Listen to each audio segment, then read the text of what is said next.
It's HPR, All Things Considered, and I'm Dave Lawrence. Today, thrilled to welcome the co-founder and leader of one of rock's great American legacies. Back with their first new album in 12 years and first ever blues album. It's Little Feat. The new album is Sam's Place, including this tasty cover of the Muddy Waters song, Can't Be Satisfied. Well, baby, I can't ever be satisfied now.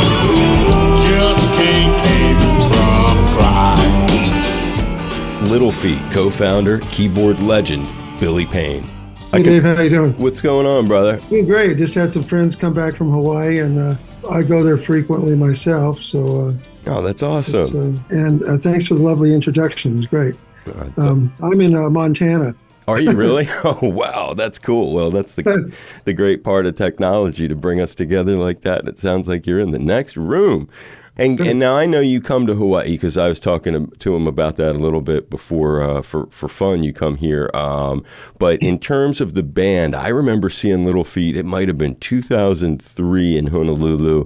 And I remember Paul came with Fred later than that. But in terms of Little Feat, was that the last time the band played here in Honolulu?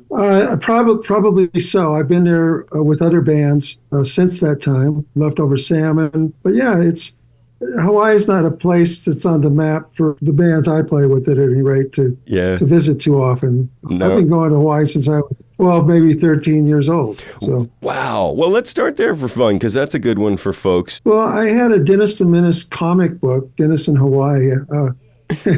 And my dad worked at Point Mugu in California.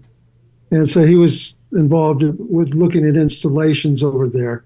He was already in Waikiki and Honolulu, but my mother and my brother and I flew over. It was from Los Angeles.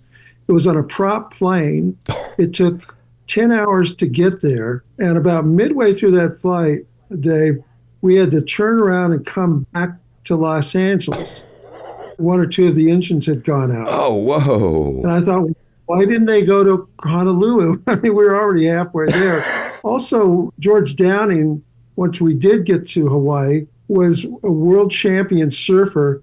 And he was one of the original Waikiki Beach Boys who had a setup on Waikiki Beach for surfboards. And I don't even know if they had boogie boards back then. But my folks dropped my brother and I off at the beach. And he says, folks, you enjoy yourselves. I'll look after the boys. Wow. He walked away. I mean, that would never happen these days. Oh, man. What a personal experience to have had, right, the touch of aloha that no doubt we still have it, but that way of getting it delivered. I'll look after the boys. I'll look after the boys. Well, Dave, I'm writing a book called Carnival Ghosts. And so I'm revisiting. Sure, you got the good ones. Stuff. Yeah. I was writing today about some of my session work. It's such a blur, it's like a grocery list, right? From all the dates I played. No, it is. Started off with B.B. King and Barbra Streisand. Was that a chronological thing, the B.B. King and Barbra Streisand, or you just came up with those today to start writing about? I'm going to have to stay away from the chronological order of things when it comes to my sessions. I get it. There's too many of them. I do show a portion of my day at a glance. Well, I didn't want any day at a glance. It was just a notebook where I had sessions with two Bonnies, Bonnie Raitt and Bonnie Bramlett. John Cale was on the list. And then John Sebastian, I was working with John, a couple of other people. And by each one's names and the dates where the sessions took place, the words paid appeared. So I was keeping my books like who paid and who didn't. I love it. It's been quite the journey, I'll tell you.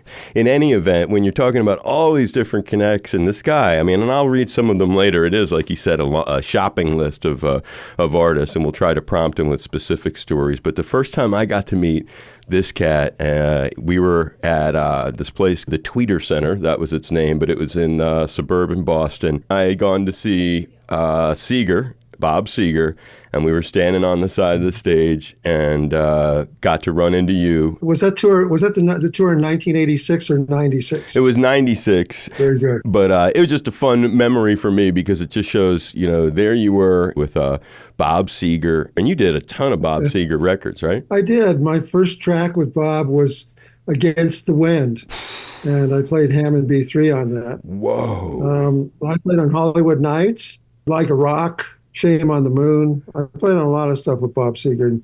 did 2 tours with him. Now that we think about Bob, any fun story? Well, a couple of things. One was that just being on stage with him, and I've had the pleasure and honor for many, many years of working with some of the best singers in the world.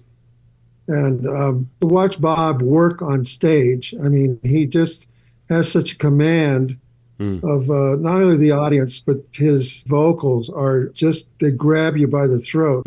He's a keyboard player himself, Right. but he plays more of the kind of keyboard like James Taylor would, the songwriting keyboard.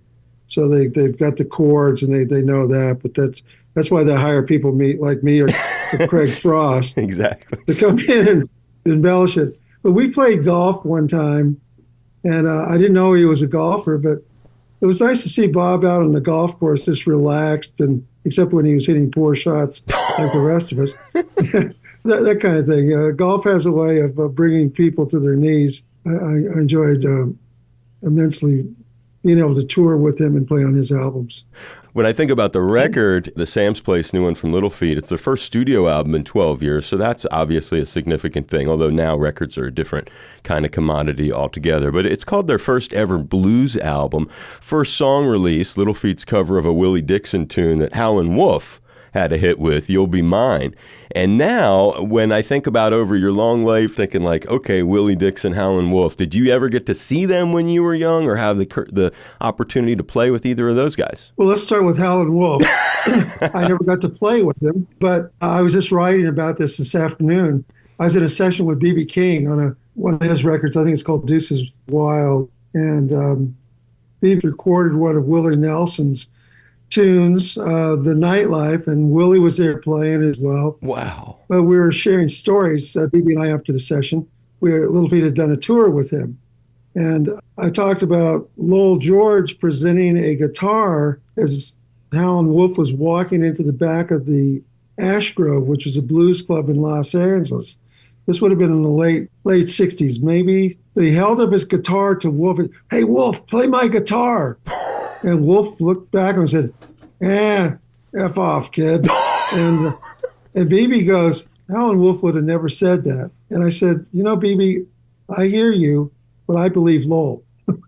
So we kind of left it at that. But Willie Dixon and I, we did meet, and I played music with him at Madison Square Garden. It was a party for John Lee Hooker. About 2 months later, I played on John Lee's album as well. But we were there, Paul Pereira, myself, Richie Hayward, George Porter from the Meters, playing with Willie Dixon, Johnny Winter, Greg Allman, and Joe Cocker. Oh, man.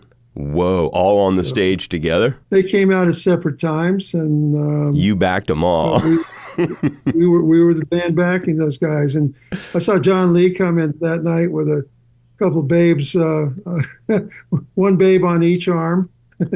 What year is this again, Bill? We have to get the year. No, I'm not sure what it was. It was in the 2000s. That's part of the research I'll do when I look these things up. Wow. Playing with Willie Dixon. Here's one for you. When we were rehearsing the day before the show, it was a very tiny room, and Richie Hayward's playing drums as softly as he can. And Willie Dixon, who's this tall, this big man, he's got a pork pie hat on. He's got a 3-piece suit with a handkerchief in his left lapel. And he says, he's wiping his face. He says, I can't stand this when it's too loud. Stop. You got to make it softer.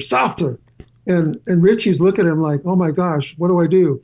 So he was playing the drums as quietly as I've ever heard any human being on earth ever do it. And we knew about Willie Dixon from Hubert Sumlin, who used to tell us that Willie Dixon was a boxer back in the day.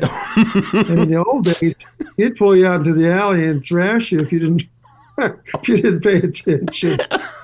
We didn't think he would do that to us, but we were very respectful and mindful that he had a history. So we were minding our P's and Q's, as they say. It's Little Feat co-founder and keyboardist Billy Payne, speaking with us as they release a new album, their first in 12 years, Sam's Place, which we'll hear more of tomorrow, along with more fun stories. I'm Dave Lawrence. I've seen the bright lights of Memphis and the Commodore Hotel. army.